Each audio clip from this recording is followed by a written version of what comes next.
Capítulo 9. Trabalhadores na vinha. Pois o reino dos céus é como um proprietário que saiu de manhã cedo para contratar trabalhadores para a sua vinha. Ele combinou pagar-lhes 1 denário pelo dia e mandou-os para a sua vinha. Por volta das 9 horas da manhã, ele saiu e viu outros que estavam desocupados na praça e lhes disse: "Vão trabalhar na vinha e eu lhes pagarei o que for justo." E eles foram. Saindo outra vez por volta do meio-dia e das 3 horas da tarde, fez a mesma coisa. Saindo por volta das 5 horas da tarde, encontrou ainda outros que estavam desocupados e lhes perguntou: "Por que vocês estão aqui desocupados?" E ele lhes disse: "Vão vocês também trabalhar na vinha." Ao cair da tarde, o dono da vinha disse a seu administrador: "Chame os trabalhadores e pague-lhes o salário, começando com os últimos contratados e terminando nos primeiros." Vieram os trabalhadores por volta das 5 horas da tarde e cada um recebeu 1 denário.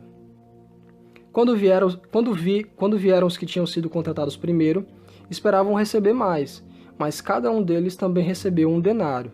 Quando receberam, começaram a se queixar do proprietário da vinha, dizendo: "Estes homens contratados por último trabalharam apenas por 1 hora, e o Senhor os igualou a nós, que suportamos o peso do trabalho e o calor do dia." Mas ele respondeu a um deles: "Amigo, não estou sendo injusto com você. Você não concordou em trabalhar por apenas 1 denário? Receba o que é seu e vá. Eu quero dar ao que foi contratado por último o mesmo que lhe dei. Não tenho o direito de fazer o que quero com meu dinheiro? Ou você está com inveja porque eu sou generoso? Assim os últimos serão primeiros e os primeiros serão os últimos." Mateus 20, 1-16. Quero chamar a sua atenção para o ensino contido nessa parábola, ainda considerando o tema de depressão espiritual ou infelicidade na vida cristã.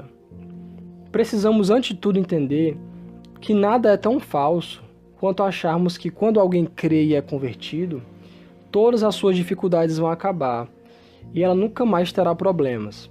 Infelizmente, isso não é verdade, porque temos um inimigo, um adversário. Temos também a nossa velha natureza dentro de nós, e esses dois juntos podem causar grandes problemas, se não estivermos firmes nas Escrituras. É nosso dever, então, estar preparados para os seus ataques, como nos diz Efésios 6:11, vistam toda a armadura de Deus. O ponto que quero enfatizar agora é que, se por um lado é vital e importante começar da forma correta, por outro lado, isso não é suficiente. Devemos continuar da mesma forma, pois se não fizermos isso, nos acharemos numa situação infeliz. Há uma grande ilustração disso em João 8, versículo 30. Nosso Senhor estava pregando uma tarde sobre o relacionamento entre Ele e o Pai, e lemos que, tendo dito isso, muitos creram nele. Então o Senhor olhou para eles e disse: "Se vocês permanecerem firmes na minha palavra, serão meus discípulos, e conhecereis a verdade, e ela vos libertará." Bom, eles pareciam estar começando bem, mas tinham que continuar se quisessem ser verdadeiramente livres. A importância de continuar é vital, e é isso que vamos considerar neste capítulo. Ao examinar esta parábola, é importante que a façamos da maneira correta, pois ela pode ser muito perigosa se mal interpretada. Outra coisa perigosa é tornar a parábola em uma alegoria, tomando cada detalhe e ligando a uma verdade espiritual. Precisamos lembrar que, em geral, a parábola quer ilustrar apenas uma verdade, uma só verdade. E essa não é diferente das demais. Então, qual é a verdade que o Senhor quer nos mostrar nessa parábola? Ele quer nos mostrar que na vida cristã tudo é pela graça, do começo ao fim. Essa é a mensagem, essa é a doutrina. A ênfase da parábola, porém, está naqueles que entram no começo. Essas pessoas começam sua vida cristã de forma correta, mas tiveram problemas depois. Quão frequentemente isso acontece? Veja os cristãos primitivos em Gálatas. Eles creram, eles se ligaram à igreja, mas eles caíram em depressão. E por isso Paulo os escreveu. é uma coisa que nos ameaça constantemente. É um perigo que nos persegue sempre. Não é suficiente começar corretamente, precisamos continuar da mesma forma. O perigo para muitos tem sido de voltar à escravidão. E é um perigo real na presente época por causa das seitas que estão surgindo em toda parte. Essas pessoas conheceram a gloriosa liberdade dos filhos de Deus, mas agora estão caindo em escravidão e se tornando infelizes. Vamos examinar isso segundo a parábola que lemos. Antes de tudo, vamos analisar a causa do problema. Por que os homens que foram enviados de manhã cedo agiram de forma tão deplorável no final? Aí eles estavam descontentes, murmurando e reclamando com o dono da vinha. Qual era então a causa do problema? É que, na verdade, eles tinham entendido tudo errado em relação ao seu trabalho a fazer. Eles haviam entendido que haveria um acordo de trabalho, como se o dono tivesse a obrigação de pagá-los de acordo com o seu trabalho. Porém, ao lermos, perceberemos que não há acordo algum. O Senhor diz: vão trabalhar na vinha, e lhes pagarei o que for justo.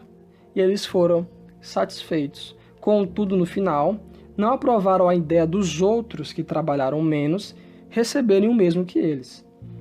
Tais trabalhadores achavam que era um acordo e que por seus esforços iriam receber mais do que os outros, mas não foi o que aconteceu.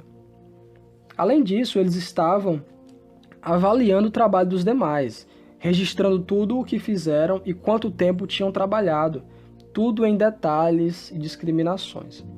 Todavia, nosso Senhor censura essa atitude. Ela é fatal no reino de Deus. Que direito temos de exigir algo ou barganhar com o Senhor? O que torna essa parábola tão terrível é que esses homens demonstraram o que realmente eram. O terrível espírito que os dominava,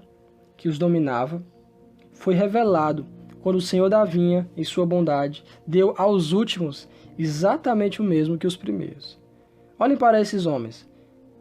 Por causa de sua atitude inicial errada, por terem se esquecido do princípio da graça, esperavam receber mais do que os outros, pois achavam que mereciam mais. Eles sentiam que tinham o direito a mais e deviam receber mais, e porque não conseguiram, ficaram ressentidos. Então lemos que eles começaram a murmurar. Sua alegria e felicidade se foram completamente. O Senhor reprova esse tipo de atitude. Paulo se dirige aos filipenses assim: façam tudo sem se queixar, sem discussões, para que venham a tornar-se puros e irrepreensíveis, filhos de Deus, inculpáveis, no meio de uma geração corrompida e depravada. Filipenses 2,14. Que coisa trágica que cristãos possam ser miseráveis e murmuradores, em vez de se regozijarem em Cristo Jesus. É um resultado do fato de que se esqueceram que tudo é pela graça. Esse princípio permeia a vida cristã, do começo ao fim. Entretanto, isso não é tudo. Isso nos leva a outra coisa: desprezo por outros e, ao mesmo tempo, um certo grau de inveja. Os homens da parábola diziam: estes homens trabalharam apenas 1 hora e o Senhor os igualou a nós, que suportamos todo dia de calor e trabalho. Essa tendência entra e ataca os cristãos, que têm sido fiéis em seu testemunho, mas que se tornam miseráveis quando sentem que outros receberam uma recompensa maior do que a deles. Toda a atitude desses homens era de egoísmo e egocentrismo. Todavia, acima de tudo e o mais terrível de tudo, eles sentiam em seu coração que o Senhor da vinha era injusto. Assim, o cristão é tentado pelo diabo a sentir que Deus não está sendo justo. O diabo se chega a ele e diz: veja o quanto você fez e o que você está recebendo em troca. Olhe só para aquela outra pessoa. Ela não fez nada, mas olha só o que ela ganhou. Então, tais trabalhadores deram ouvido a Satanás. E eles disseram: nós suportamos o peso do trabalho e o calor do dia, e estamos recebendo o mesmo que esses outros que só trabalharam 1 hora. Esse é o espírito que, se o cristão não for cuidadoso, ele estará atribuindo injustiça a Deus. Que coisa miserável e feia é a natureza humana. Que o Senhor nos ajude a jamais darmos ouvido ao diabo. Prosseguindo, isso nos leva à cura. Qual é o tratamento? O tratamento é entender o princípio controlador do reino de Deus. O reino de Deus é essencialmente diferente de tudo. É algo completamente novo e diferente. Se simplesmente compreendêssemos que agora somos novas criaturas e que as bases desse reino não têm nada a ver com o princípio da nossa velha vida, seremos felizes no Senhor. Devemos dizer a nós mesmos, cada dia de nossas vidas: agora eu sou um cristão, e como cristão estou no reino de Deus. Por isso todo o meu pensamento tem que ser diferente. Tudo agora é diferente. Não devo trazer comigo velhas ideias, velhas atitudes, pois tudo se fez novo.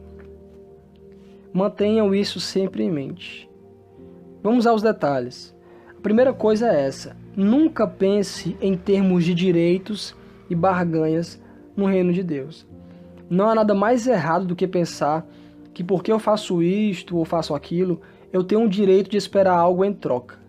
Não temos o direito de receber nada em troca. É tudo pela graça de Deus. Vamos nos livrar desse espírito de negociação. O Espírito Santo é Senhor, Ele é soberano, e Ele envia coisas em seu próprio tempo e da sua própria maneira. Até as recompensas que recebemos pelo nosso trabalho são pela graça. Tudo, do começo ao fim, é pela graça. O segundo ponto é: não façam nenhum balanço ou registro do seu trabalho. Na vida cristã, não devemos desejar nada além da glória de Deus, nada além de agradar a Ele. Então não fiquem de olho no relógio, mantenham seus olhos nele. Não se preocupe com quantas horas estão dedicando ao trabalho. Apenas trabalhe e creia que Ele vai lhe dar o que é justo. E lembre-se, é tudo pela graça. Isso nos leva ao último princípio, que não devemos só reconhecer que é tudo pela graça, mas devemos nos alegrar por ser assim. Esse é o segredo da vida cristã. Devemos ter em mente que é um privilégio ser chamado para trabalhar para Ele.